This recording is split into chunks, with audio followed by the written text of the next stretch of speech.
트럼프가 한국에 총구를 겨눴습니다. 한국이 미국 자리를 넘본다고요? 하하, 웃기는 소리군요. 눈치껏 빠지십시오, 대한민국. 전 세계 해양 패권을 거머쥐겠다 선언했던 트럼프. 그러나 얼마 뒤 트럼프의 예상을 벗어난 일이 발생했습니다. 미국보다 먼저 해상 원자력 설계 승인을 받은 나라가 나타난 겁니다. 그 나라의 이름은 바로 대한민국. 미국이 졌다는 사실에 자존심이 상했던 트럼프는 한국의 허점을 찾아오라는 명령과 함께 검증단을 파견했습니다. 검증단이 돌아오기만 하면 한국을 무너뜨릴 생각으로 말이죠. 하지만 72시간 뒤 도착한 검증단의 보고 한마디에 백악관 전체가 패닉에 빠졌습니다. 한국이 없으면 미국의 핵 잠수함도 끝입니다. 도대체 무슨 일이 벌어진 걸까요? 미국을 압도한 한국의 원자력 기술. 지금 시작합니다. 미국이 원자력에서 뒤처질 수 있다는 말을 들으면 대부분의 미국인은 웃을 겁니다. 저도 그랬어요. 최초의 상업용 원자력 발전소가 어디서 돌아갔는지 기억하시나요? 펜실베이니아였습니다. 최초의 핵잠수함 노틸러스 호가 어디서 진수됐는지도요. 코네티컷이었어요. 원자력은 미국이 만들었고, 미국이 키웠고, 미국이 표준이었습니다. 그런데 2025년 12월 어느 아침, NSC 공유망에 올라온 문서 한 장이 그 자신감에 금을 그었습니다. 첫 줄에 적힌 건 러시아도 중국도 아니었어요. 한국이었습니다. 해상 원자력 플랫폼, ABS 원칙 승인. 저는 에이든 맥칼리스터, NSC 에너지원자력 안보 수석보좌관입니다. 25년 동안 이 분야에 웬만한 건 다 봐왔다고 자부해왔어요. 그 자부심이 처음으로 흔들린 순간이었죠. 문서를 열기 전에 먼저 발신 라인을 확인했습니다. 에너지부 산하 분석팀이었어요. 흔한 경로였죠.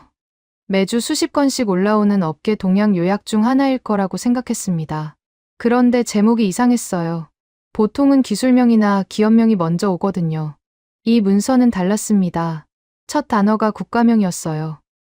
한국. 그 배치가 신경을 건드렸습니다. 왜 한국이 이 의제의 첫 줄이냐? 저는 그 질문부터 던졌어요. 문서를 훑어봤습니다. 핵심은 간단했어요. 한국의 해상 원자력 플랫폼 개념 설계가 ABS로부터 원칙 승인을 받았다는 내용이었죠. ABS는 미국 성급기관입니다. 미국의 권위가 한국의 설계에 도장을 찍었다는 얘기였어요. 저는 코웃음을 쳤습니다. 원칙 승인이라는 건 가능성을 인정한다는 수준이거든요. 실제 건조나 운용과는 거리가 멀었죠. 한국이 보도자료 하나 잘 뽑은 거라고 생각했습니다. 미국 기관의 이름을 빌려 자기들 기술력을 과장하는 전형적인 패턴이라고요. 그런데 스크롤을 내리다가 손이 멈췄습니다. 회람 경로가 이상했어요. 에너지 라인만 찍혀 있어야 할 문서에 조선 협업 라인과 해군 연동 표식이 함께 붙어 있었거든요. 이건 단순 기술 동향이 아니라는 뜻이었습니다. 누군가가 이 문서를 안보급 사안으로 분류했다는 신호였어요. 저는 의자 등받이에서 등을 뗐습니다. 자세를 고쳐 앉아야 할 것 같았거든요. 케이트가 사무실로 들어온 건 그때였습니다. 케이트 하딩, NSC 실무보좌관이에요. 저와 7년째 같은 라인에서 일하고 있죠. 보셨어요? 케이트가 물었습니다. 저는 고개를 끄덕였어요. 회람 경로 봤어. 조선이랑 해군까지 들어가 있던데. 누가 올린 거야? 에너지부 분석팀이 초안을 올렸고요. 루비오 장관 라인에서 표식을 추가했어요. 오늘 아침 7시쯤이었습니다. 루비오. 마르코 루비오 국무장관이에요. 지금은 국가안보보좌관 대행까지 겸하고 있죠. 그가 직접 표식을 붙였다는 건 사안의 무게가 생각보다 무겁다는 뜻이었습니다. 저는 화면을 다시 봤어요. 문서 말미에 뭔가가 더 있을 것 같았거든요. 첨부 메모가 있었어. 봤어? 케이트가 고개를 끄덕였습니다. 하나 필리, 하나 오션. 동맹 조선 파트너 검토라는 문구가 붙어 있었어요. 그게 문제인 것 같습니다. 하나 필리, 필라델피아에 있는 조선소예요. 한국 기업 하나가 인수한 미국 조선소죠. 하나오션은 한국 거제에 있는 조선소고요. 두 이름이 같은 문서에 나란히 적혀 있었습니다. 저는 그 조합이 왜 불편한지 정확히 알았어요. 해상 원자력이 단순한 발전 기술이 아니라 조선과 연결되는 순간, 이건 에너지 문제가 아니라 해군력 문제가 되거든요. 핵잠수함 생산과 정비라는 단어가 머릿속에서 떠올랐습니다. 저는 케이트에게 물었습니다. 루비오 라인에서 후속 지시가 있었어? 아직 없어요. 다만 오후에 상황 점검 회의가 잡혔다는 연락은 받았습니다. 안건이 뭔데? 구체적으로는 안 알려줬어요. 그런데 이 문서가 회의 자료로 들어간다고 했습니다. 저는 화면을 닫았습니다. 생각을 정리할 시간이 필요했거든요. 한국이 해상 원자력에서 앞서고 있다는 주장, 미국 성급기관이 그 설계를 인정했다는 사실, 그리고 한화라는 이름이 미국 조선소와 한국 조선소를 동시에 연결하고 있다는 구조. 이 세 가지가 한꺼번에 튀어나왔어요. 저는 솔직히 믿고 싶지 않았습니다. 한국이 미국보다 먼저 이 영역의 표준을 쥔다는 건 상상하기 싫은 그림이었거든요. 그래서 저는 다른 방향으로 생각하기로 했습니다. 허점을 찾아야겠다고요. 한국이 과장하고 있을 가능성, ABS 승인이 실제보다 부풀려졌을 가능성, 조선소 연결 구조가 허세일 가능성. 저는 노트북을 열고 새 파일을 만들었습니다. 제목은 간단했어요. 체크리스트. 첫 번째 항목은 권유였습니다. ABS 승인이 진짜 의미 있는 건지, 아니면 형식적인 인정에 불과한 건지 확인해야 했어요. 두 번째는 안전 전제였습니다. 해상 원자력이라는 건 바다 위에서 원자로를 돌린다는 뜻이거든요. 사고가 나면 어떻게 대응할 건지, 그 전제가 현실적인지 따져봐야 했죠. 세 번째는 보안이었습니다. 원자력 기술이 오가는 구조에서 정보 유출 리스크는 없는지요. 네 번째는 일정이었어요. 개념 설계가 실제 건조로 이어지려면 얼마나 걸리는지, 그 일정이 현실적인지 봐야 했습니다. 다섯 번째는 생산성이었어요. 하나필리와 하나오션이 정말 이 규모의 프로젝트를 감당할 역량이 있는지요. 5개 항목을 적고 나니 마음이 조금 정리됐습니다. 저는 이 체크리스트로 허점을 찾을 수 있을 거라고 생각했어요. 한국이 과장했다면 어딘가에 균열이 보일 테니까요. 저는 그 균열을 찾아서 백악관을 안심시키면 된다고 판단했습니다. 오후에 연락이 왔습니다. 루비오 라인에서요. 해상 원자력 관련 문서가 안보급 사안으로 공식 분류됐다는 통지였어요. 저는 예상했던 일이라 크게 놀라지 않았습니다. 다만 한 가지가 마음에 걸렸어요. 통지문에 적힌 문구였습니다. 동맹 조선 파트너 검토, 후속 조치 필요. 후속 조치라는 단어가 눈에 밟혔습니다. 뭔가가 움직이고 있다는 뜻이었거든요. 케이트가 다시 들어왔습니다. 맥칼리스터 선임. 오후 회의 안건이 확정됐어요. 뭔데? 한국 해상 원자력 건이요. 현장 검증 필요 여부를 논의한다고 합니다. 현장 검증. 그 단어를 듣는 순간 긴장이 됐습니다. 문서만 보고 판단하는 게 아니라 직접 가서 확인하라는 뜻이거든요. 저는 누가 가게 될지 이미 예감하고 있었어요. 에너지 원자력 라인의 수석 보좌관. 그러니까 저였습니다. 저는 케이트에게 물었습니다. 발표일이 언제였지? ABS 승인. 12월 16일이요. 그러면 엊그제네. 네. 발표 직후에 업계 보도가 쏟아졌고, 그게 에너지부 분석팀을 통해 올라온 겁니다. 저는 고개를 끄덕였습니다. 타이밍이 빨랐어요. 발표가 나자마자 백악관까지 도달했다는 건 누군가가 이 건을 주시하고 있었다는 뜻이거든요. 저는 다시 체크리스트를 봤습니다. 5개 항목이 화면에 떠 있었어요. 저는 그 아래에 한 줄을 더 적었습니다. 결론은 아직 열어두되 한국 과장 가능성을 우선 가설로 설정한다. 저는 그날 밤 사무실을 나서면서 확신하고 있었습니다. 이건 한국이 부풀린 이야기일 거라고요. 미국이 원자력에서 뒤처진다는 건 있을 수 없는 일이었으니까요. 저는 허점을 찾으면 된다고 생각했습니다. 그게 제 일이었고, 저는 그 일을 25년 동안 해왔거든요. 그런데 복도를 걸으면서 한 가지 생각이 떠나지 않았습니다. 왜 루비오가 직접 표식을 붙였을까요? 왜 조선과 해군 라인이 동시에 움직이고 있을까요? 저는 그 질문에 답을 찾지 못한 채 문을 나섰습니다. 답은 곧 오게 될 거라고. 그때는 그렇게만 생각했어요. 백악관 상황실에 들어서는 순간 분위기가 심상치 않다는 걸 알았습니다. 테이블 주변에 앉은 사람들의 표정이 굳어 있었거든요.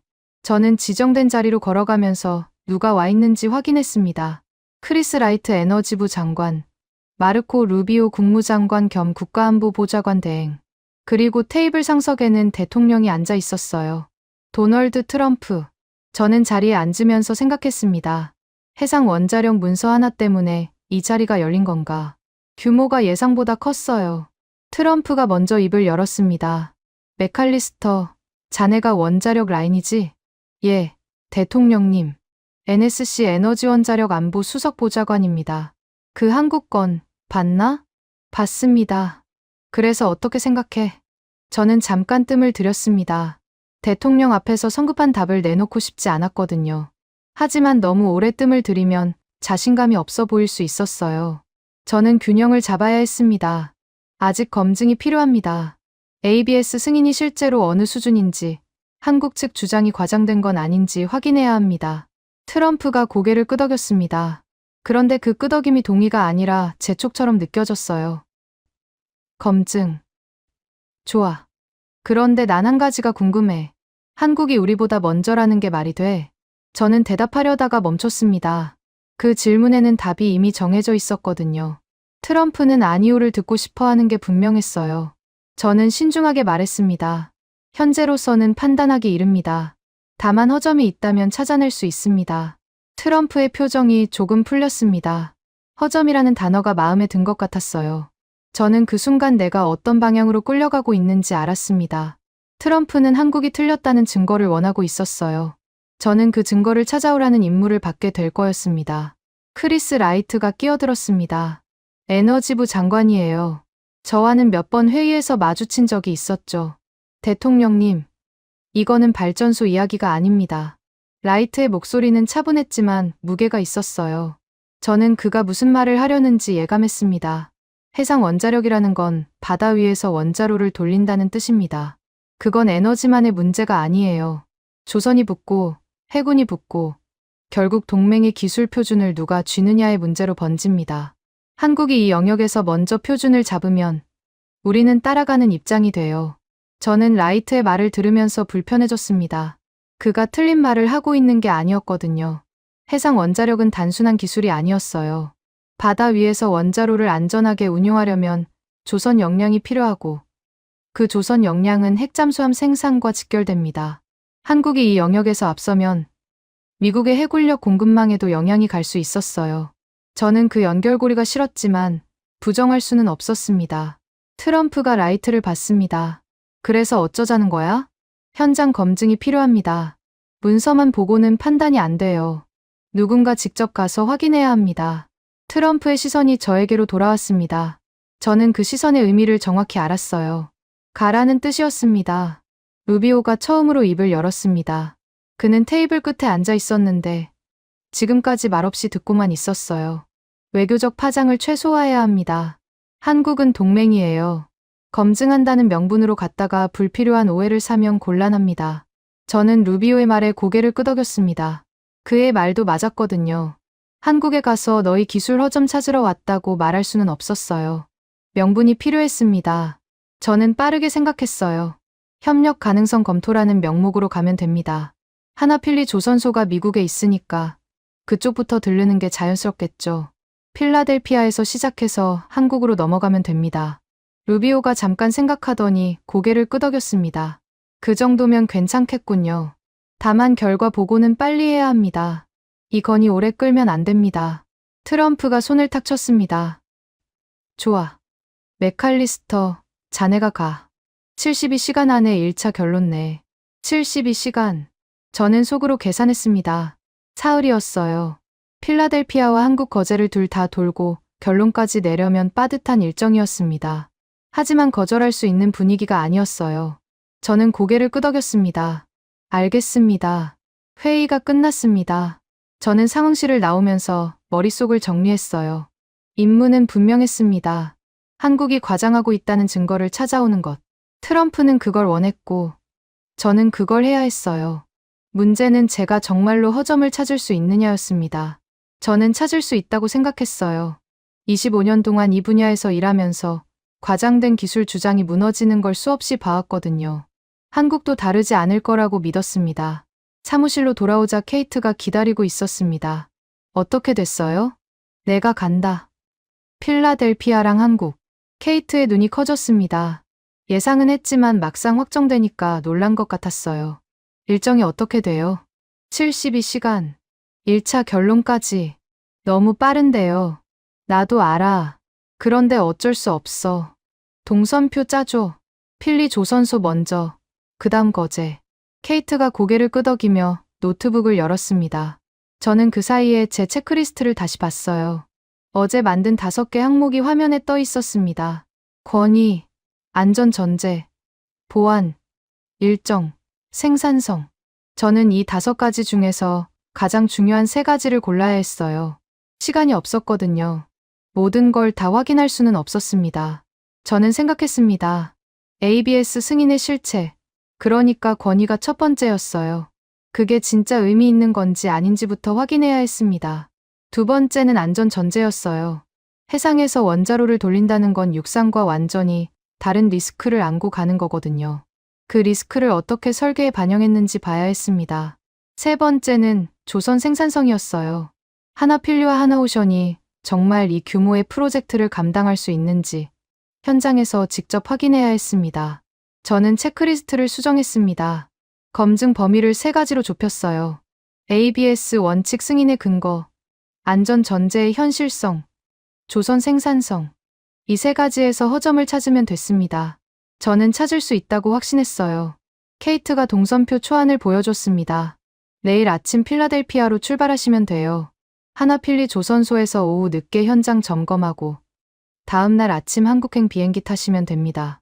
거제에서 하루, 돌아오는 비행기에서 보고서 마무리하면 72시간 안에 맞출 수 있어요. 빠듯했지만 불가능하지는 않았습니다.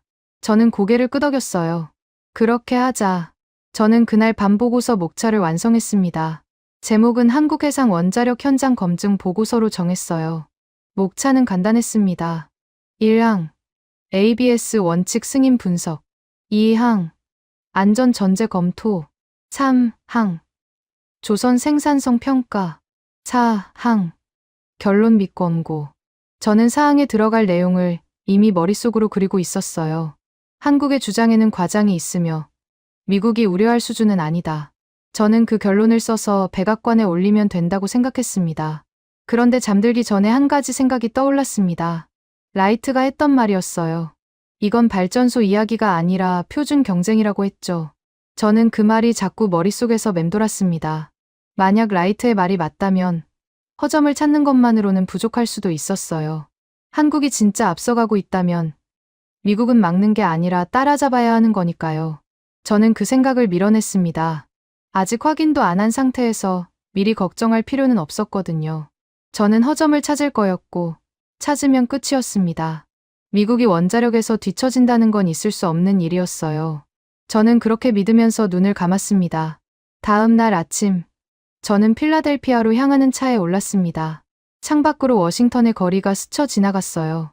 저는 가방 안에 있는 체크리스트를 생각하면서 마음을 다잡았습니다. 허점을 찾아라. 백악관을 안심시켜라.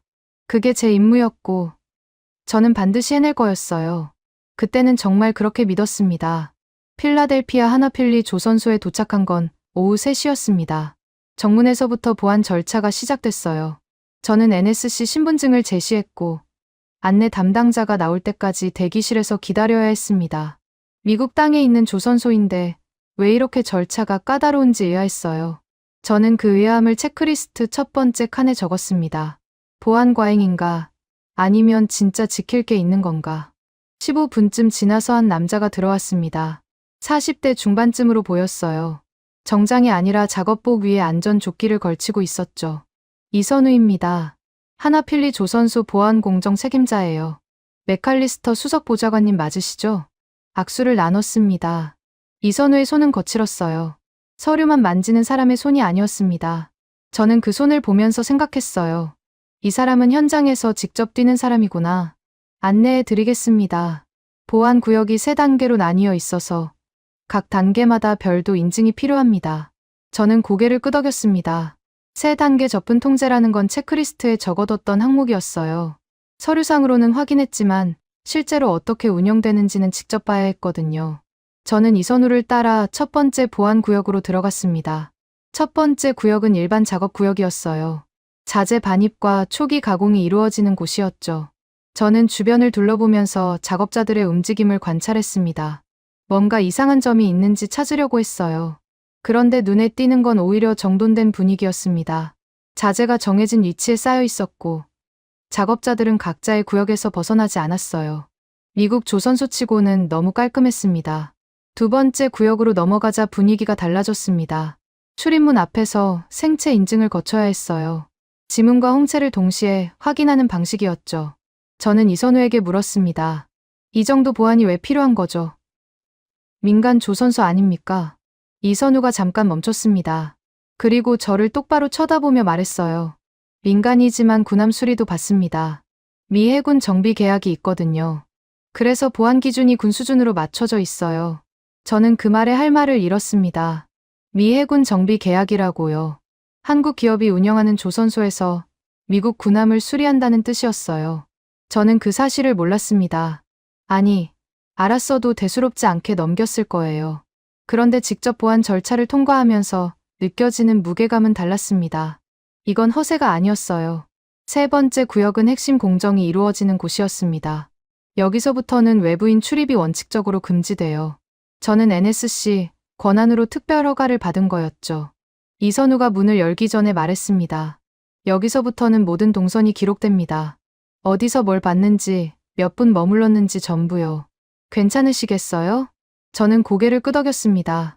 불편하지 않다고 하면 거짓말이었어요. 하지만 저도 검증하러 온 사람이었으니까요.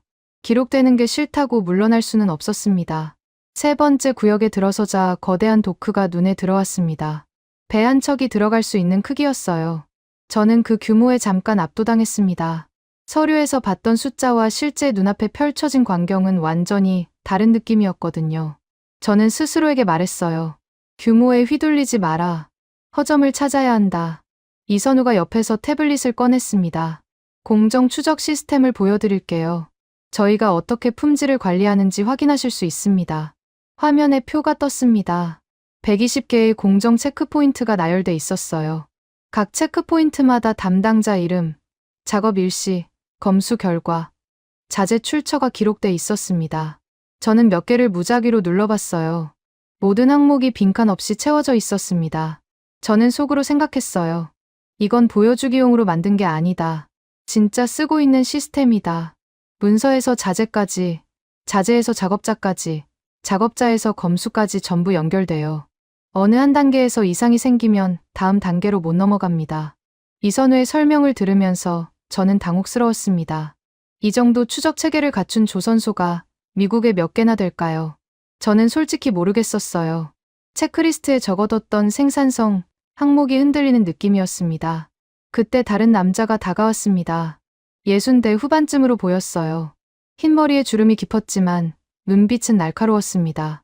정길남입니다. 여기 현장 고문이에요. 25년 전에 이 조선소가 하나로 넘어오기 전부터 있었죠. 25년. 저는 그 숫자에 잠깐 멈췄습니다.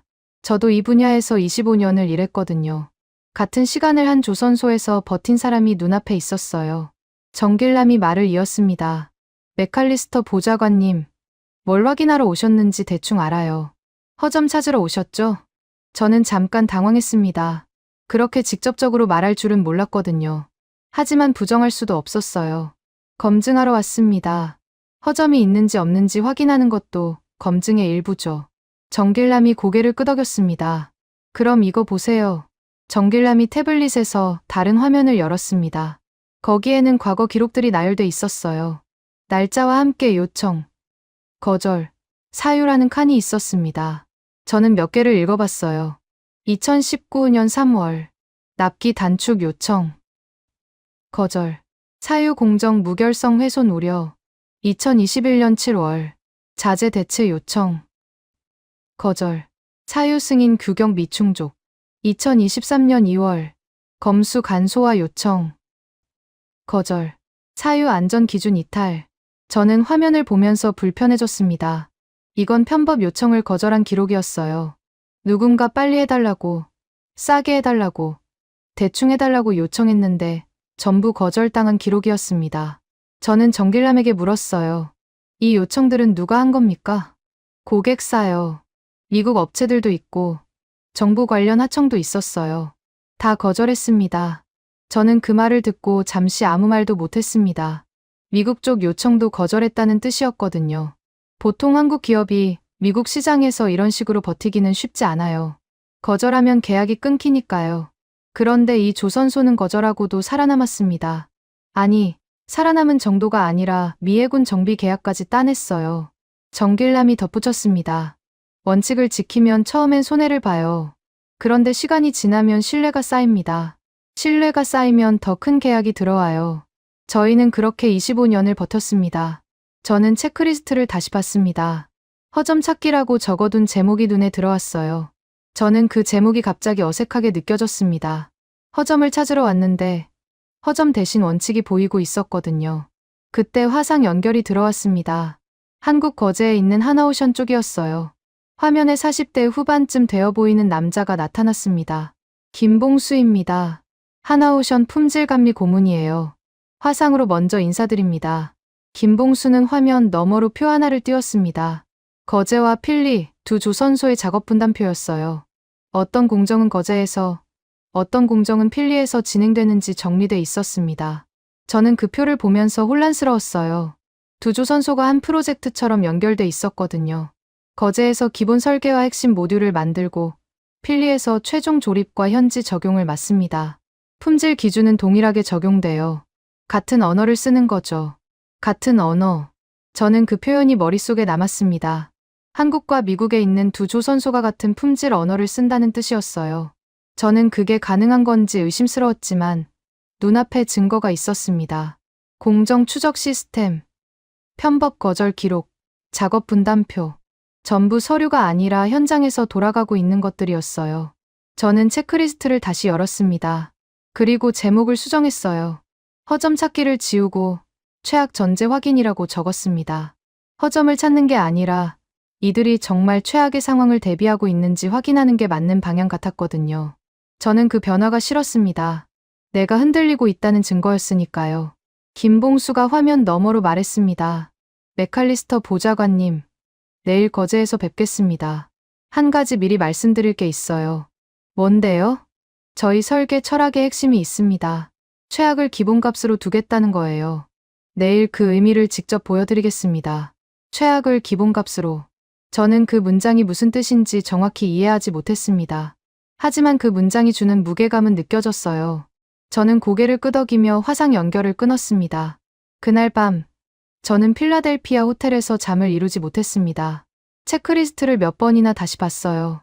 허점을 찾으려고 왔는데 허점 대신 다른 것들이 보이고 있었습니다. 원칙, 추적, 거절, 그리고 최악을 기본값으로. 저는 그것들이 무엇을 의미하는지 아직 정리하지 못했어요. 다만 한 가지는 분명했습니다. 내일 거제에서 보게 될 것이 제 확신을 완전히 무너뜨릴 수도 있다는 예감이었어요. 거제에 도착한 건 다음 날 오후였습니다. 하나오션 정문에서 김봉수가 직접 나와 있었어요. 화상으로만 봤던 얼굴을 실제로 마주하니 느낌이 달랐습니다. 화면에서는 차분해 보였는데 직접 보니 눈빛에 힘이 있었어요. 저는 악수를 나누면서 생각했습니다. 이 사람은 뭔가를 확신하고 있구나. 비행 괜찮으셨어요? 길었지만 견딜만 했습니다. 바로 브리핑룸으로 안내해 드릴게요. 안전해석 팀장이 기다리고 있습니다. 저는 김봉수를 따라 건물 안으로 들어갔습니다. 복도를 걸으면서 주변을 살폈어요. 필라델피아와 비슷한 분위기였습니다. 정돈된 동선, 표지판마다 붙어있는 안전수칙, 작업복을 입은 사람들의 빠른 걸음. 저는 이 조선소도 보여주기가 아니라 진짜로 돌아가는 곳이라는 걸 느꼈어요. 그 느낌이 불편했습니다. 허점을 찾으러 온 사람한테 허점이 안 보이면 곤란하거든요. 브리핑룸에 들어서자 한 여성이 일어섰습니다. 40대 초반쯤으로 보였어요. 짧은 머리에 안경을 쓰고 있었는데 표정이 단단했습니다. 최정임입니다. SMR 안전해석 팀장이에요. 저는 악수를 나눴습니다. 최정임의 손은 이선우나 정길남과 달리 부드러웠어요. 서류와 시뮬레이션을 다루는 사람의 손이었습니다. 하지만 눈빛은 현장 사람들 못지않게 날카로웠어요. 저는 자리에 앉으면서 긴장했습니다. 이 사람이 핵심 브리핑을 맡은 거라면 오늘 들을 내용이 만만치 않을 거라는 예감이 들었거든요. 최정임이 먼저 입을 열었습니다. 맥칼리스터 보좌관님, 질문부터 하셔도 됩니다. 그런데 저희가 먼저 한 가지를 말씀드려야 할 것 같아요. 저는 고개를 끄덕였습니다. 보통 브리핑은 발표자가 자료를 쭉 설명하고 나서 질문을 받는 순서거든요. 그런데 이 사람은 순서를 뒤집으려 하고 있었어요. 저는 가만히 기다렸습니다. 저희 설계의 출발점은 성능이 아닙니다. 저는 그 말에 살짝 당황했어요. 보통 기술 브리핑은 성능부터 자랑하거든요. 출력이 얼마고, 효율이 얼마고, 경쟁사보다 뭐가 좋고, 그런데 성능이 아니라고요. 그럼 뭡니까? 전제입니다. 전제. 저는 그 단어를 곱씹었습니다. 어제 김봉수가 화상으로 했던 말이 떠올랐어요. 최악을 기본값으로 두겠다고 했죠. 그게 무슨 뜻인지 이제 설명하려는 것 같았습니다. 최정임이 화면을 켰습니다. 거기에는 숫자 하나가 크게 떠 있었어요. 72시간. 이게 저희 설계의 핵심 전제입니다. 사고가 발생해도 72시간 동안은 아무도 접근하지 못한다고 가정해요. 저는 그 문장을 이해하려고 노력했습니다. 72시간 동안 접근 불가. 그러니까 사고가 나면 최소 2시간은 외부에서 손을 쓸 수 없다는 뜻이었어요. 저는 질문했습니다. 왜 2시간입니까? 근거가 있나요? 해상 환경을 고려한 겁니다. 태풍이 불면 헬기가 못 뜹니다. 선박이 접근하려면 시간이 걸려요. 통신이 두절될 수도 있고요. 현실적으로 사고 직후 2시간은 고립 상태라고 봐야 합니다. 저는 그 설명을 들으면서 생각이 복잡해졌습니다. 보통 안전 설계는 사고가 나면 어떻게 대응할 것인가를 중심으로 하거든요. 그런데 이 사람들은 사고가 나면 대응 자체가 불가능하다를 전제로 깔고 시작하고 있었어요.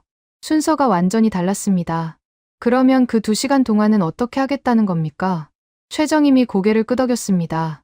제가 정확히 그 질문을 할 거라고 예상한 표정이었어요.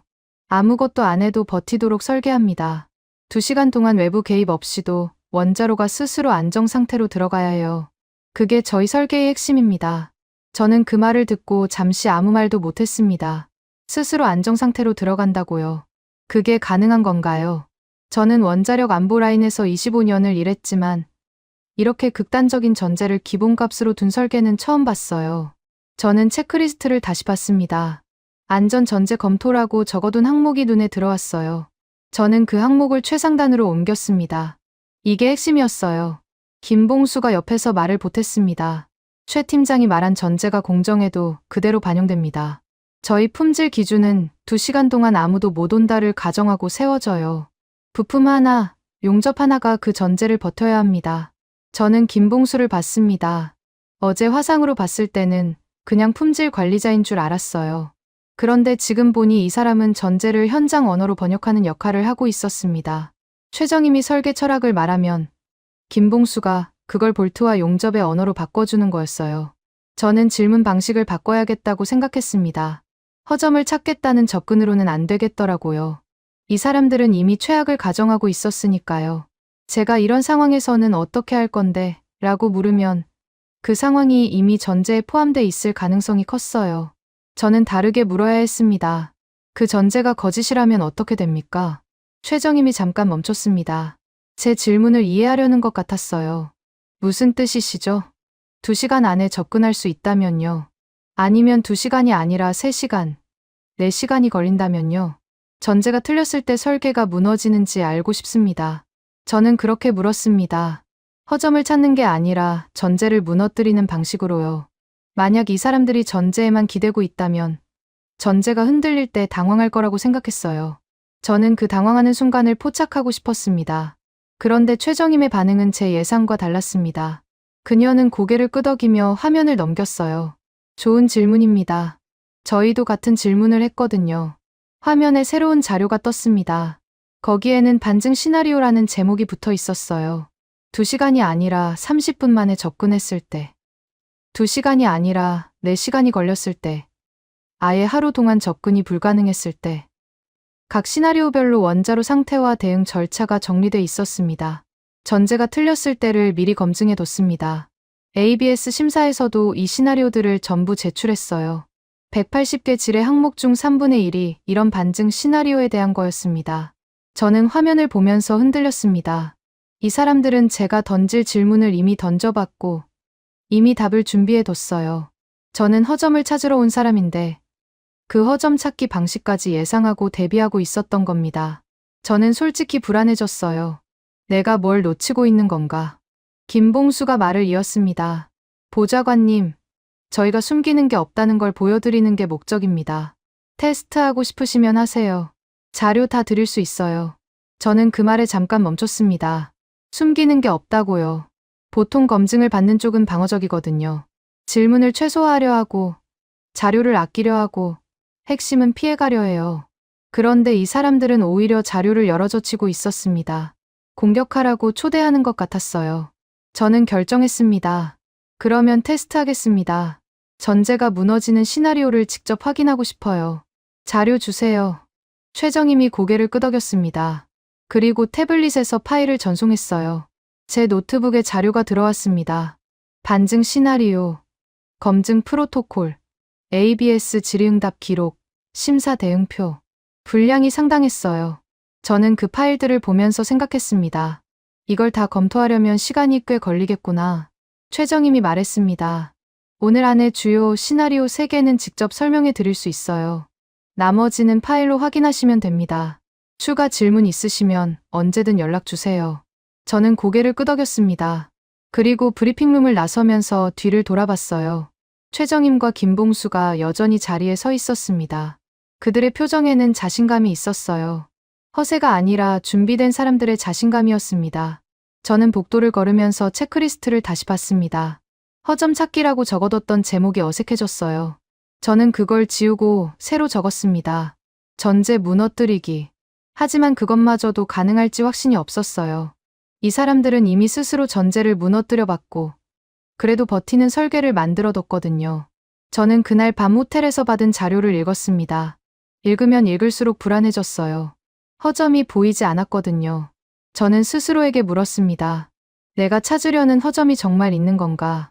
아니면 내 편견이 허점인 건가? 그 질문에 답을 찾지 못한 채 밤이 깊어갔습니다. 다음 날 아침, 저는 하나오션 기술동에 다시 들어섰습니다. 어젯밤 받은 자료를 밤새 읽었어요. 읽으면서 질문 목록을 만들었습니다. 전제가 무너지는 시나리오, 그 시나리오에서 설계가 어떻게 버티는지, 그리고 그걸 누가 검증했는지. 저는 그 3가지를 직접 확인하고 싶었어요. 서류로 보는 것과 눈앞에서 보는 건 다르니까요.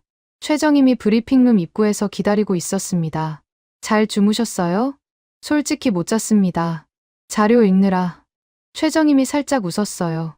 제가 진지하게 검토했다는 걸 알아차린 것 같았습니다. 오늘은 시연을 준비했어요. 어제 설명드린 전제가 실제로 어떻게 작동하는지 보여드리려고 합니다. 저는 고개를 끄덕였습니다. 시연이라고 했죠. 저는 그 시연에서 허점을 찾을 수 있을 거라고 생각했어요. 서류는 완벽하게 만들 수 있지만 실제 작동은 다르거든요. 어딘가에서 빈틈이 보일 거라고 기대했습니다. 브리핑룸 안에는 대형 화면이 설치돼 있었고 그 앞에 시뮬레이션 장비가 놓여 있었어요. 김봉수도 와 있었습니다. 그리고 화상 연결로 필라델피아의 이선우와 정길남도 참여하고 있었어요. 저는 그 구성을 보면서 생각했습니다.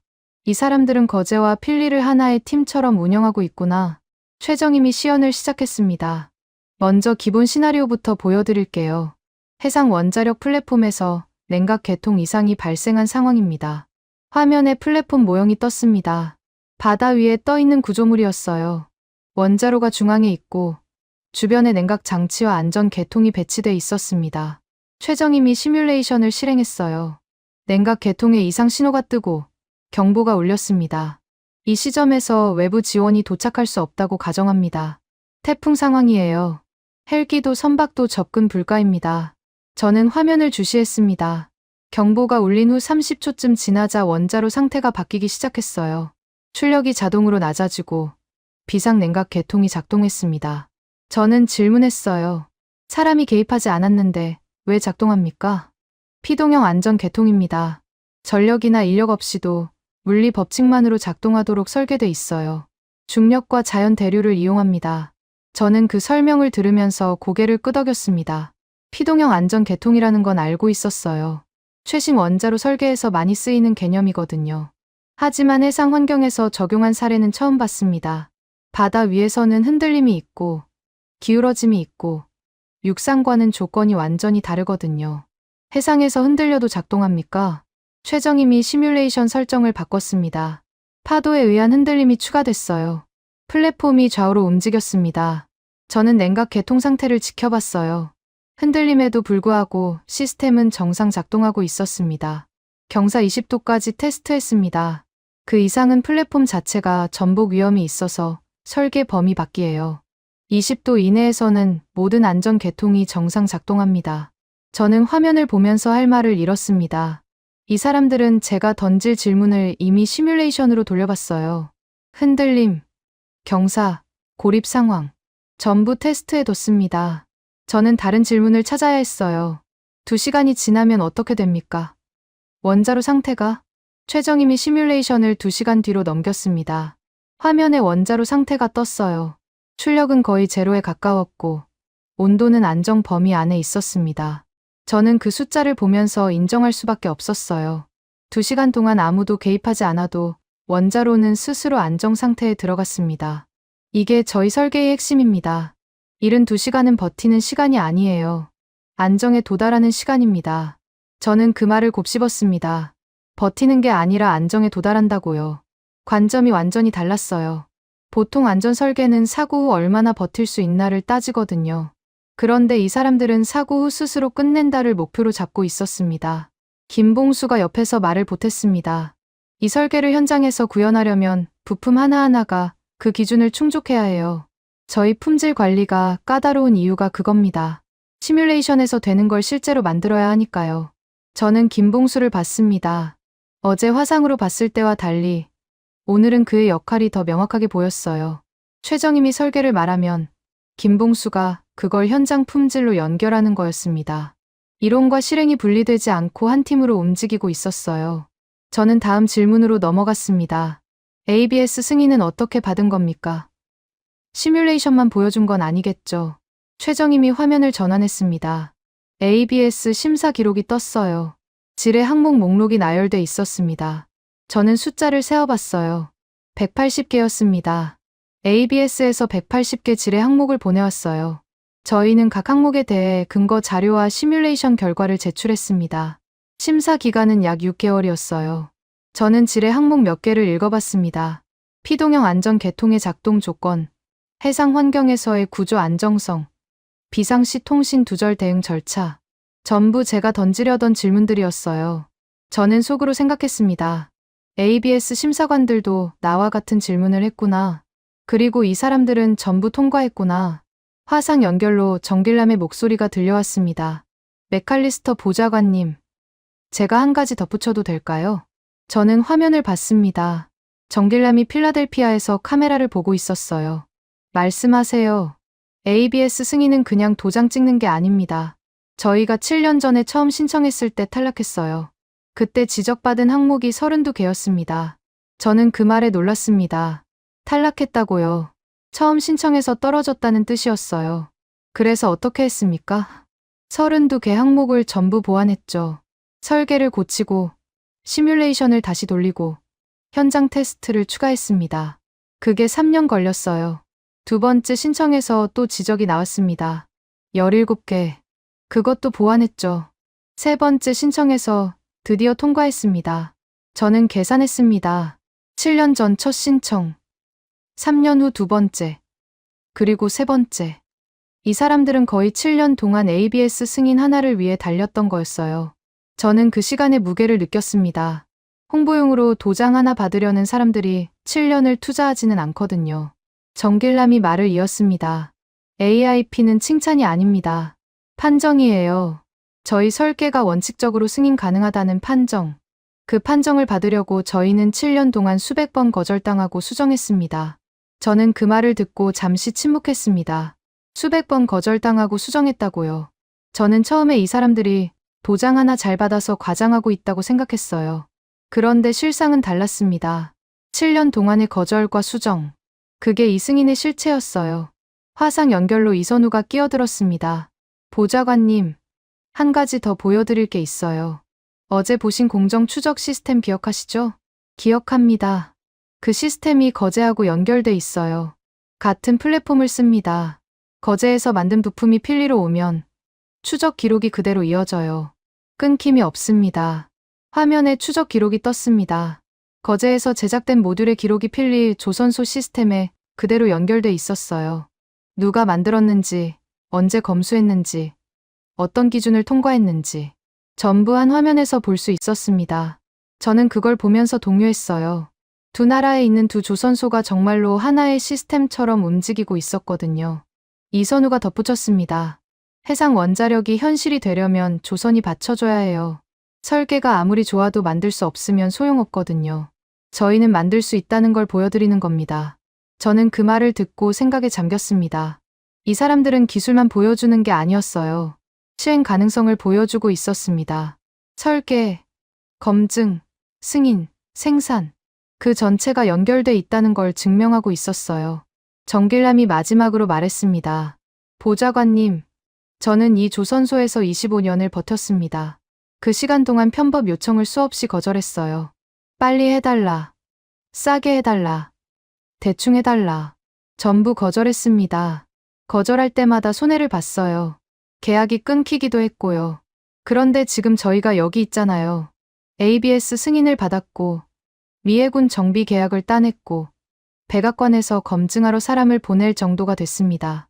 저는 정길남을 봤습니다. 화면 너머로 그의 표정이 보였어요. 자랑하는 표정이 아니었습니다.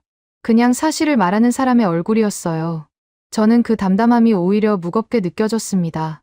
원칙을 지키면 처음엔 손해를 봐요. 그런데 결국엔 신뢰가 쌓입니다. 신뢰가 쌓이면 자격이 생겨요. 저희는 그 자격을 25년 동안 만들어 왔습니다. 시연이 끝났습니다. 저는 브리핑룸을 나서면서 머릿속을 정리했어요. 허점을 찾으러 왔는데 허점이 보이지 않았습니다. 대신 다른 것들이 보였어요. 7년 동안의 거절과 수정, 25년 동안의 원칙, 두 조선소를 연결하는 하나의 시스템. 저는 그것들을 부정할 수 없었습니다. 저는 호텔로 돌아와서 보고서 파일을 열었습니다. 결론 칸이 비어 있었어요. 저는 뭘 써야 할지 알면서도 쓰기가 싫었습니다. 한참을 망설이다가 결국 키보드를 쳤어요. 막을 일이 아니다. 따라잡을 일이다. 저는 그 문장을 쓰고 나서 화면을 한참 바라봤습니다. 이 문장을 백악관에 올리면 트럼프가 뭐라고 할지 뻔했어요. 허점을 찾으라고 했는데 왜 이런 결론을 가져왔냐고 할 거였습니다. 저는 그 질문에 어떻게 답할지 생각해야 했어요. 하지만 결론을 바꿀 수는 없었습니다. 눈으로 본 걸 부정할 수는 없으니까요. 귀국 비행기 안에서 저는 창밖을 보지 않았습니다. 노트북 화면만 쳐다봤어요. 보고서 파일이 열려 있었는데 커서가 제목 위에서 깜빡이고 있었습니다. 원래 제목은 한국해상원자력 현장 검증 보고서였어요. 그런데 그 제목이 맞지 않다는 걸 알았습니다. 저는 검증하러 갔지만 돌아오는 길에 쥐고 있는 건 검증 결과가 아니었거든요. 생각의 전환이었습니다. 저는 제목을 지웠습니다. 그리고 새로 썼어요. 미국 대응 방향 재현. 손가락이 키보드 위에서 잠깐 멈췄습니다. 이 제목을 쓰는 순간 저는 트럼프가 원했던 결론과 완전히 다른 방향으로 가는 거였거든요. 허점을 찾아오라고 했는데 대응 방향을 재현하겠다고요. 그게 어떤 의미인지 저도 알았습니다. 하지만 돌아갈 수 없었어요. 눈으로 본 걸 부정할 수는 없으니까요. 비행기가 태평양 위를 지나는 동안 저는 머릿속을 정리했습니다. 한국에서 본 것들이 하나씩 떠올랐어요.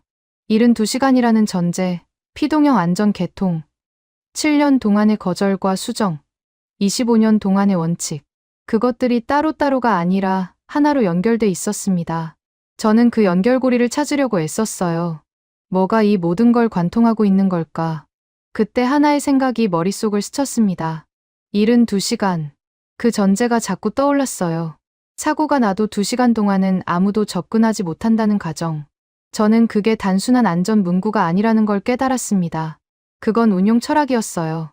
최악의 상황에서도 스스로 버틸 수 있어야 한다는 철학. 저는 그 철학이 어디서 왔는지 생각해봤습니다. 해상 환경이라고 했죠.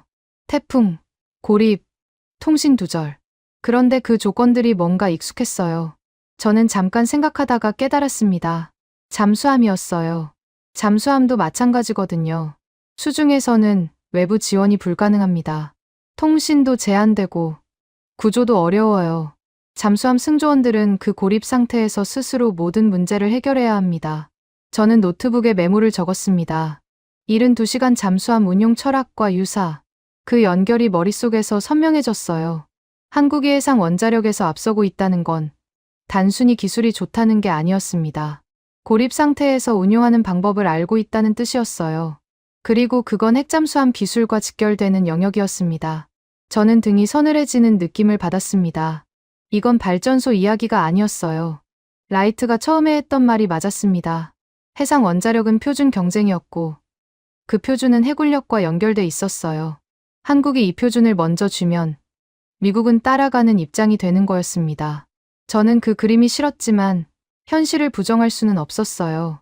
비행기가 미국 영공에 진입할 즈음 케이트에게서 연락이 왔습니다. 위성 통신으로 메시지가 도착했어요. 보좌관님, 도착 시간 확인했습니다. 공항에서 바로 백악관으로 가시면 됩니다. 보고 일정이 내일 오전으로 잡혔어요. 저는 답장을 보냈습니다. 내일 오전이면 시간이 촉박하네. 보고서 초안 지금 보낼 테니까 먼저 검토해줘. 알겠습니다. 그런데 한 가지 미리 말씀드릴 게 있어요. 뭔데? 내부 반발이 예상됩니다. 루비오 장관 라인에서 벌써 움직임이 있어요. 저는 그 메시지를 보고 한숨을 쉬었습니다. 예상했던 일이었어요. 제가 허점을 찾지 못했다는 소문이 벌써 돈 것 같았습니다. 루비오 라인은 외교적 관점에서 이 건을 보고 있었고 한국과의 협력보다는 통제를 원할 거였어요. 저는 그 반발을 뚫어야 했습니다. 구체적으로 어떤 움직임이야? 아직 공식적인 건 없어요. 다만 비공식 채널로 한국 기술 과대평가 우려하는 메모가 돌고 있다고 합니다. 저는 그 메모의 내용을 짐작할 수 있었습니다. 한국이 과장하고 있다. ABS 승인은 형식에 불과하다. 미국이 굳이 협력할 필요 없다. 그런 논리일 거였어요. 문제는 그 논리가 제가 출발하기 전에 가졌던 생각과 똑같다는 거였습니다. 저도 처음엔 그렇게 생각했거든요. 하지만 현장을 보고 나니 달라졌어요. 달라진 걸 어떻게 전달할지가 관건이었습니다. 케이트, 반발 포인트를 정리해줘. 누가 뭘 걱정하는지 목록으로 만들어. 알겠습니다. 도착하시면 바로 드릴게요. 저는 통신을 끊고 다시 보고서를 봤습니다. 결론 부분이 비어 있었어요. 저는 뭘 써야 할지 알았지만 어떻게 써야 할지는 아직 정리가 안 됐습니다. 트럼프는 짧은 걸 좋아해요. 2문장 정도면 핵심을 전달해야 했습니다. 저는 생각했어요. 2문장으로 뭘 말해야 하지. 비행기가 착륙한 건 밤 11시쯤이었습니다. 공항에서 케이트가 기다리고 있었어요. 차에 타자마자 케이트가 태블릿을 건넸습니다. 반발 포인트 정리했어요. 크게 3가지입니다. 저는 화면을 봤습니다. 첫 번째, 자존심. 미국이 원자력에서 한국에 뒤처진다는 인식 자체가 불쾌하다는 거였어요. 두 번째, 로비. 미국 내 조선업계와 원자력 업계가 한국과의 협력을 반대할 가능성이 있었습니다. 세 번째, 통제. 한국의 기술 주도권을 넘기면 미국이 통제력을 잃는다는 우려였어요. 저는 그 3가지를 보면서 생각했습니다. 전부 감정과 이해관계의 문제였어요. 기술이나 사실의 문제가 아니었습니다. 저는 사실로 싸워야 했어요. 감정으로 싸우면 질 테니까요. 케이트, 내가 본 걸 정리해 줄게. 메모해. 케이트가 태블릿을 열었습니다. 첫째, 한국의 해상 원자력 설계는 과장이 아니야. ABS 승인은 7년 동안의 거절과 수정 끝에 나온 거야. 형식이 아니라 실질이야. 케이트가 고개를 끄덕이며 타이핑했습니다. 둘째, 72시간이라는 전제는 안전 문구가 아니라 운용 철학이야. 이건 잠수함 운용과 같은 맥락이야. 고립 상태에서 스스로 버티는 능력. 한국이 이걸 먼저 체계화하고 있어. 잠수함이요? 응. 핵잠수함 기술과 연결되는 영역이야. 해상 원자력 표준을 쥐는 나라가 핵잠 기술에서도 앞서게 돼. 케이트의 표정이 진지해졌습니다. 그녀도 이건의 무게를 이해한 것 같았어요. 셋째, 하나필리와 하나오션은 하나의 시스템으로 연결돼 있어. 품질 언어가 같아. 미국과 한국에 있는 두 조선소가 같은 기준으로 움직여. 이건 협력의 기반이 이미 있다는 뜻이야. 저는 거기까지 말하고 잠깐 멈췄습니다. 그리고 덧붙였어요. 결론은 하나야. 한국을 막으려고 하면 안 돼. 협력해야 해. 협력하지 않으면 미국이 뒤처져. 케이트가 타이핑을 멈추고 저를 봤습니다. 트럼프 대통령이 이걸 받아들일까요? 저는 솔직하게 대답했습니다. 모르겠어. 하지만 사실을 숨길 수는 없어. 내가 본 걸 그대로 보고해야 해. 차가 백악관 근처에 도착했습니다. 저는 내리기 전에 보고서 파일을 다시 열었어요. 결론 칸에 2문장을 적었습니다. 첫 번째 문장. 한국의 해상 원자력 설계는 과장이 아니며 ABS 원칙 승인은 검증된 절차의 결과다. 두 번째 문장. 미국이 해상 원자력 표준을 함께 주려면 한국과의 협력이 필수다. 저는 그 두 문장을 보면서 생각했습니다. 이걸 백악관에 올리면 싸움이 시작될 거야. 하지만 피할 수 없었어요. 저는 검증하러 갔고 검증 결과를 보고해야 했습니다. 그게 제 일이었거든요. 케이트가 물었습니다. 보고서 구조는 어떻게 잡으실 거예요? 저는 생각했습니다. 보통 보고서는 배경, 분석, 결론 순서로 가요. 하지만 이번엔 다르게 해야 할 것 같았어요. 트럼프는 결론부터 듣고 싶어 할 테니까요. 판정문 구조로 가자. 결론을 먼저 말하고, 근거를 나열하고, 마지막에 권고를 붙여. 판정문이요? 응. 이건 분석 보고서가 아니야. 판정이야. 한국이 앞서고 있다는 판정. 그 판정을 먼저 내리고, 왜 그런지 설명하는 거야. 케이트가 고개를 끄덕였습니다. 저는 보고서 파일을 저장하고 노트북을 닫았어요. 내일 아침까지 마무리해야 했습니다. 시간이 촉박했지만 구조는 잡혔어요. 이제 실행만 남았습니다. 그날 밤, 저는 사무실에서 보고서를 완성했습니다. 결론 문장을 맨 앞에 배치했어요. 협력 없이는 뒤처진다. 그 문장이 보고서의 첫 줄이었습니다. 저는 그 문장을 쓰면서 결심했어요. 내일 백악관에서 무슨 일이 일어나든 저는 사실을 말할 거라고. 허점을 찾으라고 했지만 허점이 없었다고. 대신 배울 게 있었다고. 그게 제가 본 현실이었습니다. 창밖이 밝아오고 있었습니다. 저는 보고서를 한 번 더 읽어보고 파일을 닫았어요. 몇 시간 후면 백악관 보고가 시작될 거였습니다. 저는 그 자리에서 어떤 반응이 나올지 예상할 수 없었어요. 다만 한 가지는 분명했습니다. 오늘은 싸움이 아니라 판정을 내리는 날이라는 거였어요. 저는 그 판정을 위해 준비된 모든 걸 쏟아낼 생각이었습니다. 백악관 상황실에 다시 들어서는 순간 공기가 달랐습니다. 사흘 전에 떠날 때와는 분위기가 완전히 바뀌어 있었어요. 테이블 주변에 앉은 사람들의 표정이 긴장돼 있었습니다. 저는 지정된 자리로 걸어가면서 누가 와 있는지 확인했어요. 트럼프, 루비오, 라이트. 출발할 때와 같은 구성이었습니다. 하지만 그들의 눈빛이 달랐어요. 뭔가를 기다리는 눈빛이었습니다. 저는 그 기다림의 무게를 느꼈어요. 트럼프가 먼저 입을 열었습니다. 맥칼리스터, 다녀왔나? 예, 대통령님. 그래서 어때? 허점 찾았어? 저는 잠깐 숨을 멈췄습니다. 이 질문에 어떻게 대답하느냐가 모든 걸 결정할 거였어요. 저는 사흘 동안 본 것들을 떠올렸습니다. 필라델피아의 공정 추적 시스템, 정길남의 25년, 최정임의 72시간 전제, ABS 심사의 7년. 그것들이 머릿속에서 하나로 연결됐어요. 저는 대답했습니다. 허점을 찾는 방식 자체가 틀렸습니다. 회의실이 조용해졌습니다. 트럼프의 표정이 굳어졌어요. 저는 그 표정을 예상했습니다. 하지만 물러설 수 없었어요. 저는 보고서를 열었습니다. ABS 원칙 승인은 형식이 아닙니다. 7년 동안의 거절과 수정 끝에 나온 결과예요. 180개 질의 항목을 통과해야 받을 수 있는 판정입니다. 한국이 과장하고 있다는 가정 자체가 틀렸어요. 트럼프가 팔짱을 꼈습니다. 불쾌한 표정이었어요. 하지만 말을 끊지는 않았습니다. 저는 계속했어요. 한국 측 설계의 핵심은 72시간이라는 전제입니다. 사고가 발생해도 2시간 동안은 외부 지원이 불가능하다고 가정하고 그 시간 동안 원자로가 스스로 안정 상태에 들어가도록 설계돼 있어요. 이건 안전 문구가 아닙니다. 운용 철학입니다. 루비오가 끼어들었습니다. 운용 철학이라니. 그게 무슨 뜻이야? 저는 루비오를 봤습니다. 그는 외교관 출신이에요. 기술보다는 관계와 통제를 중시하는 사람이죠. 저는 그가 이해할 수 있는 언어로 설명해야 했습니다. 잠수함을 생각해보세요. 잠수함은 수중에서 고립됩니다. 외부 지원이 불가능해요. 통신도 제한되고 구조도 어렵습니다. 그래서 잠수함은 모든 문제를 스스로 해결할 수 있도록 설계돼요. 한국의 해상 원자력 설계가 바로 그 철학을 따르고 있습니다. 고립 상태에서 스스로 버티는 능력. 이건 핵잠수함 기술과 직결되는 영역이에요. 루비오의 표정이 변했습니다. 핵잠수함이라는 단어가 나오자 분위기가 달라졌어요. 저는 그 변화를 느꼈습니다. 이제 이 회의는 발전소 이야기가 아니라 해군력 이야기로 넘어가고 있었어요. 라이트가 손을 들었습니다.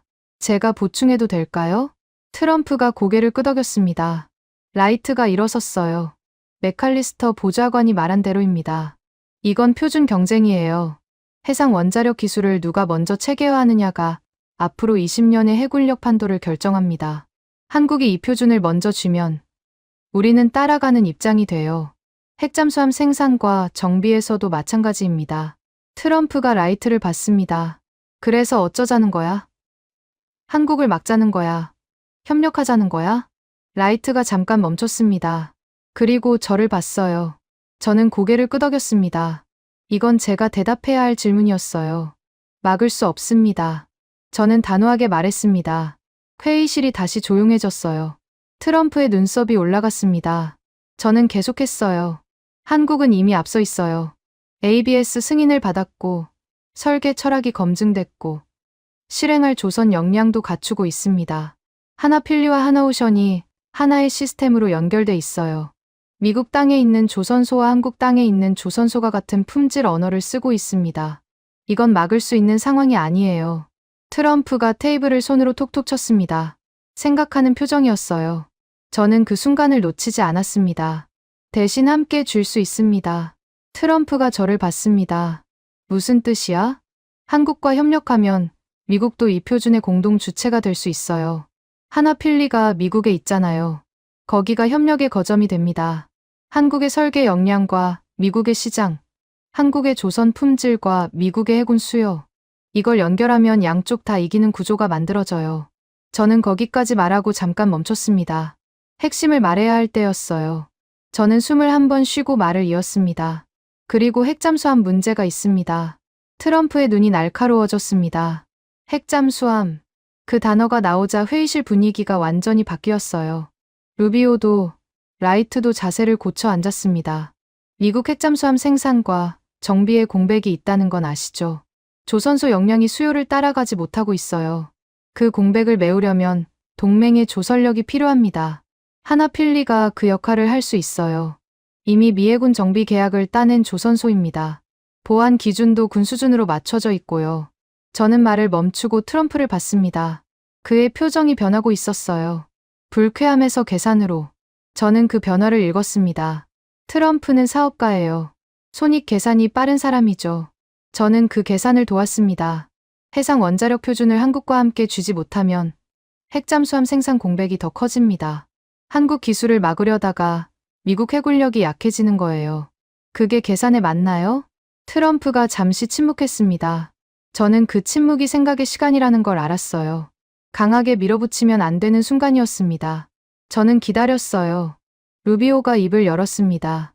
외교적으로 민감한 부분이 있어요. 한국의 핵잠수함 비수를 열어주는 건 다른 동맹국들에게 신호를 보내는 거예요. 일본이나 호주가 뭐라고 할지 모릅니다. 저는 루비오의 우려를 이해했습니다. 하지만 반박해야 했어요. 비공개로 추진하면 됩니다. 공식 발표 없이 실무 협력부터 시작하는 거예요. 하나필리를 통한 조선 협력, 거제와의 기술 연계. 이건 민간 기업 간 협력처럼 보일 수 있어요. 외교적 파장을 최소화하면서 실리를 챙기는 방법입니다. 루비오가 잠깐 생각하더니 고개를 끄덕였습니다. 완전히 동의한 건 아니었지만 반대하지는 않겠다는 신호였어요. 저는 그 신호를 읽었습니다. 트럼프가 마침내 입을 열었습니다. 그래, 맥칼리스터. 자네 말은 알겠어. 그런데 한 가지 물어보자. 한국을 믿을 수 있나? 저는 그 질문에 바로 대답하지 않았습니다. 잠깐 생각했어요. 믿을 수 있냐고요. 저는 사흘 동안 본 것들을 떠올렸습니다. 정길남이 25년 동안 편법을 거절한 기록, 최정임이 7년 동안 ABS 심사를 통과하기 위해 수백 번 수정한 과정, 이선우가 운영하는 공정 추적 시스템, 그것들이 신뢰의 근거였어요. 믿을 수 있습니다. 저는 단호하게 말했습니다. 한국은 말로 신뢰를 요구하지 않았어요. 절차로 증명했습니다. 7년 동안 거절당하면서도 포기하지 않고 수정했어요. 25년 동안 원칙을 지키면서 실적을 쌓았고요. 저는 그 과정을 직접 봤습니다. 서류가 아니라 현장에서요. 그래서 믿을 수 있다고 말하는 겁니다. 트럼프가 저를 한참 쳐다봤습니다. 저는 그 시선을 피하지 않았어요. 저는 사실을 말하고 있었고, 사실에는 힘이 있었습니다. 트럼프가 라이트를 봤습니다. 라이트, 자네 생각은? 라이트가 대답했습니다. 맥칼리스터 보좌관 의견에 동의합니다. 막는 건 불가능해요. 협력이 유일한 선택입니다. 다만 협력의 조건을 우리가 설정해야 합니다. 주도권을 넘기는 게 아니라 공유하는 구조로 가야 해요. 트럼프가 루비오를 봤습니다. 루비오? 루비오가 잠깐 망설이더니 대답했습니다. 외교 리스크는 관리할 수 있습니다. 비공개 추진으로 시작하고 성과가 나오면 그때 공식화하면 돼요. 다만 한 가지 조건이 있어요. 이거는 철저하게 통제된 채널로만 진행해야 합니다. 정보 유출이 있으면 안 됩니다. 트럼프가 고개를 끄덕였습니다. 저는 그 끄덕임의 의미를 읽었어요. 결정이 내려지고 있었습니다. 트럼프가 저를 봤습니다. 맥칼리스터, 후속 실행안은 있나? 저는 준비해둔 자료를 열었습니다. 있습니다. 투트랙 구조로 가면 됩니다. 첫 번째 트랙은 하나필리 조선소를 중심으로 한 미국 내 협력이에요. 핵잠수함 정비와 건조 지원 역할을 맡기는 겁니다. 두 번째 트랙은 거제의 하나오션과의 기술 연계예요. 해상 원자력 설계와 조선 품질 기준을 공유하는 거죠. 이 두 트랙이 같은 시스템으로 연결돼 있으니까 일관성 있게 진행할 수 있습니다. 트럼프가 테이블을 두드렸습니다. 결정의 신호였어요. 좋아. 그렇게 가자. 한국 핵잠 협력 프레임 승인한다. 하나필리를 미국 핵잠 건조 축의 핵심 파트너로 설정해. 거제 라인도 연결하고. 저는 그 말을 듣고 잠시 숨을 멈췄습니다. 승인이 났어요. 저는 허점을 찾으러 갔다가 협력을 끌어낸 거였습니다. 트럼프의 결정이 내려지는 순간 저는 이상한 감정을 느꼈어요. 안도도 있었고 자부심도 있었고 동시에 묘한 충격도 있었습니다. 내가 정말 이걸 해낸 건가? 케이트가 후속 조치 로드맵을 정리하기 시작했습니다. 저는 그녀가 타이핑하는 소리를 들으면서 생각했어요. 이건 시작일 뿐이다. 실행은 이제부터다. 하지만 방향은 정해뒀습니다. 막는 게 아니라 함께 쥐는 방향으로. 회의가 끝나고 상황실을 나서려는데 트럼프가 저를 불렀습니다. 맥칼리스터. 저는 돌아봤습니다. 처음엔 자네가 빈손으로 올 줄 알았어. 허점을 못 찾으면 실패라고 생각했거든. 저는 아무 말도 하지 않았습니다. 트럼프가 말을 이었어요. 그런데 자네가 가져온 건 허점이 아니라 그림이더군. 더 큰 그림. 그게 마음에 들어. 저는 고개를 숙였습니다. 감사합니다. 대통령님. 저는 상황실 문을 나서면서 마지막 생각을 정리했습니다. 한국을 존중하지 않으면 뒤처진다. 저는 그 문장을 보고서 결론에 적어뒀었어요. 그 문장이 오늘 현실이 됐습니다. 한국은 칭찬받아서 여기까지 온 게 아니었어요. 검증받아서 온 거였습니다. 그리고 오늘 백악관에서 그 검증은 판정으로 봉인됐습니다. 2025년 12월 23일. 저는 사무실 창가에 서서 워싱턴의 겨울하늘을 바라보고 있었습니다. 어제 백악관 보고가 끝났어요. 트럼프의 승인이 났고 후속 실행안이 가동되기 시작했습니다. 저는 그 과정을 승인이라고 부르고 싶지 않았어요. 그건 승인이 아니었습니다. 전환이었어요. 케이트가 사무실 문을 두드렸습니다.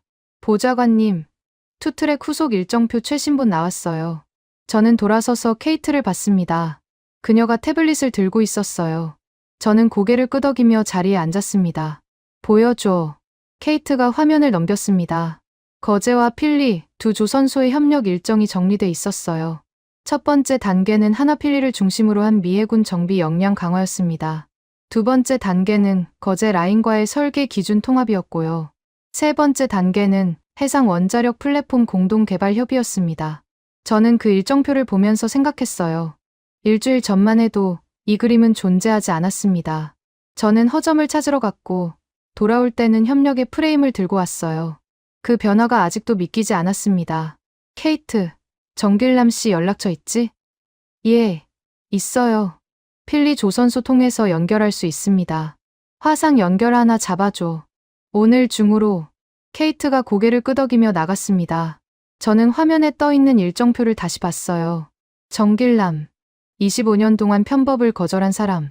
저는 그 사람에게 한마디 해야 할 것 같았습니다. 뭐라고 할지는 아직 정하지 못했지만 해야 한다는 건 분명했어요. 오후에 화상 연결이 잡혔습니다. 화면에 정길남의 얼굴이 떴어요. 필라델피아는 아침이었습니다. 정길남이 커피잔을 들고 있었어요. 맥칼리스터 보좌관님, 연락 주셔서 감사합니다. 아닙니다. 제가 드릴 말씀이 있어서요. 정길남이 잠깐 멈췄습니다. 저를 기다리는 표정이었어요. 저는 뭐라고 시작해야 할지 고민했습니다. 그리고 솔직하게 말하기로 했어요. 처음에 저는 허점을 찾으러 갔습니다. 한국이 과장하고 있다고 생각했거든요. 미국 기관의 이름을 빌려서 자기들 기술을 부풀린 거라고요. 정길남이 고개를 끄덕였습니다. 화나거나 불쾌해하는 표정이 아니었어요. 그냥 듣고 있었습니다. 그런데 현장에서 본 건 달랐어요.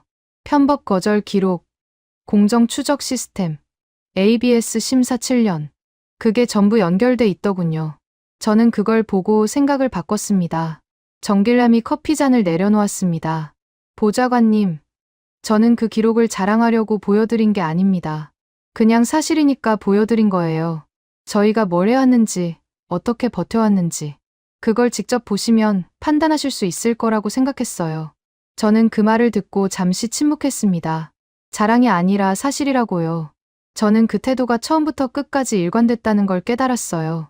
한국 측은 단 한 번도 우리가 최고다라고 말하지 않았습니다. 대신 절차를 보여줬고, 기록을 열었고, 검증을 받아들였어요. 저는 그게 무엇인지 이제 알았습니다. 신뢰를 만드는 방식이었어요. 정길남 씨, 한 가지 알려드릴 게 있습니다. 말씀하세요. 어제 백악관에서 결정이 났어요. 하나필리가 미국 핵잠수함 건조 축의 핵심 파트너로 지정됐습니다. 거제 라인과의 기술 연계도 승인됐고요. 정길남의 표정이 변했습니다. 놀란 것 같았어요. 하지만 금방 평소의 담담한 표정으로 돌아왔습니다. 그렇군요. 감사합니다, 보좌관님. 감사할 건 제 쪽이에요. 당신이 25년 동안 지킨 원칙이 오늘의 결정을 가능하게 했습니다. 편법을 거절한 기록, 그게 파트너 자격의 증거가 됐어요. 정길남이 잠시 아무 말도 하지 않았습니다. 화면 너머로 그의 눈이 촉촉해지는 것 같았어요. 저는 그 순간을 방해하고 싶지 않았습니다. 잠시 후 정길남이 입을 열었어요. 25년 동안 많이 힘들었습니다. 거절할 때마다 욕도 먹었고 계약도 잃었어요. 그래도 버틴 건 언젠가 이런 날이 올 거라고 믿었기 때문이에요. 오늘 그 믿음이 틀리지 않았다는 걸 알았습니다. 저는 고개를 끄덕였습니다. 더 이상 말이 필요 없었어요.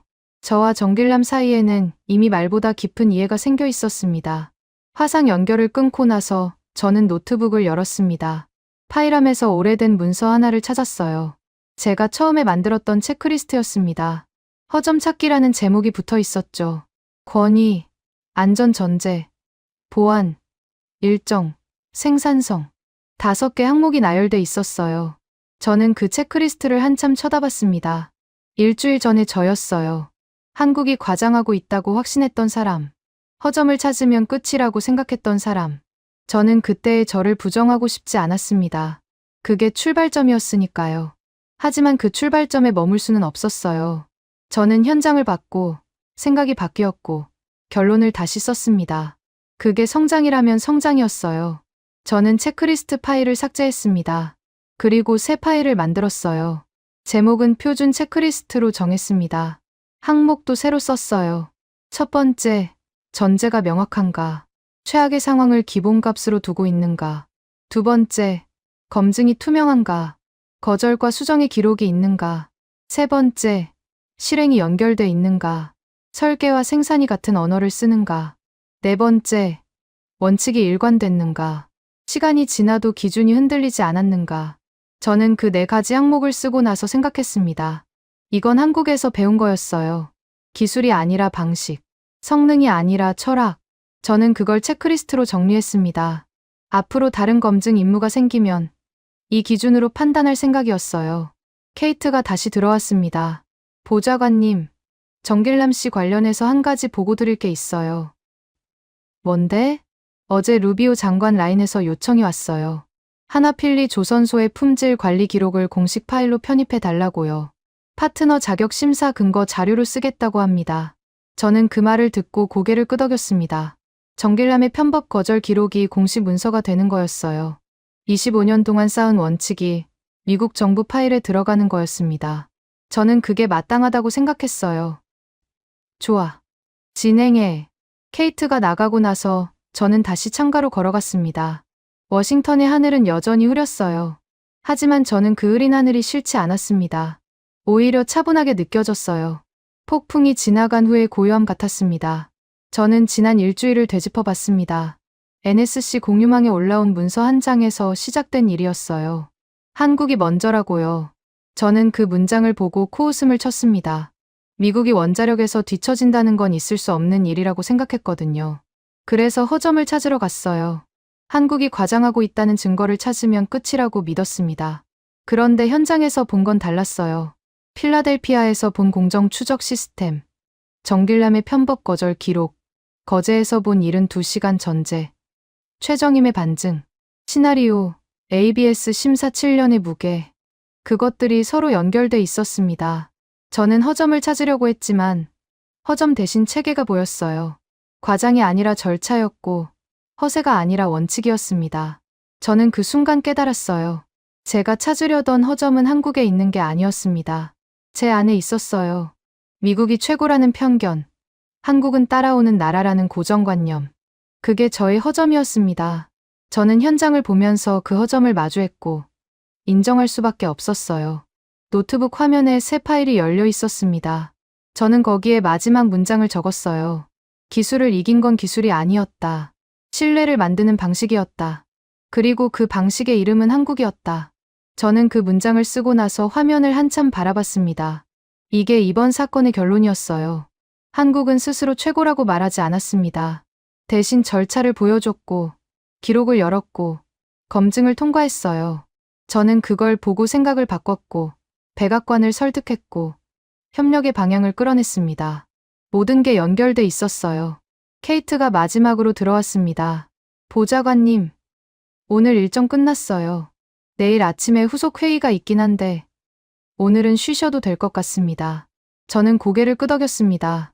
케이트, 고마워. 일주일 동안 고생 많았어. 케이트가 살짝 웃었습니다. 저야말로요. 보좌관님이 결론을 바꿨을 때 솔직히 놀랐어요. 트럼프 대통령이 뭐라고 할지 걱정됐거든요. 나도 걱정됐어. 하지만 사실을 숨길 수는 없었어. 케이트가 고개를 끄덕였습니다. 그래서 된 것 같아요. 사실을 말했으니까요. 케이트가 나가고 나서 저는 노트북을 닫았습니다. 창밖은 이미 어두워지고 있었어요. 워싱턴의 겨울에는 짧았습니다. 저는 코트를 걸치고 사무실을 나섰어요. 복도를 걸으면서 저는 생각했습니다. 내일부터 새로운 일이 시작될 거였어요. 투트랙 협력의 실행, 하나필류와의 조율, 거제 라인과의 기술 연계. 할 일이 많았습니다. 하지만 방향은 정해졌어요. 막는 게 아니라 함께 쥐는 방향으로. 경쟁이 아니라 협력으로. 저는 백악관 밖으로 나서면서 하늘을 올려다봤습니다. 구름 사이로 별이 몇 개 보였어요. 저는 그 별들을 보면서 마지막 생각을 정리했습니다. 한국은 저에게 한 가지를 가르쳐 줬어요. 신뢰는 말로 요구하는 게 아니라 절차로 증명하는 거라고. 저는 그 교훈을 잊지 않을 생각입니다. 앞으로 어떤 검증 임무가 오든, 어떤 판단을 내려야 하든, 저는 이 기준을 적용할 거예요. 전제가 명확한가, 검증이 투명한가, 실행이 연결돼 있는가, 원칙이 일관됐는가, 그리고 그 기준을 처음 보여준 나라의 이름을 저는 기록장에 분명히 남겨뒀습니다. 한국. 그게 이번 사건의 마지막 단어였습니다. 저는 그 단어를 가슴에 품고 집으로 향했어요. 일주일 전과는 다른 사람으로. 대한민국이 잘하고 있다고 생각하신다면, 한국 최고, 대한민국이 아직 멀었다고 생각하신다면, 한국 힘내라. 여러분의 생각을 댓글로 남겨주세요. 지금까지 감동을 더하다였습니다.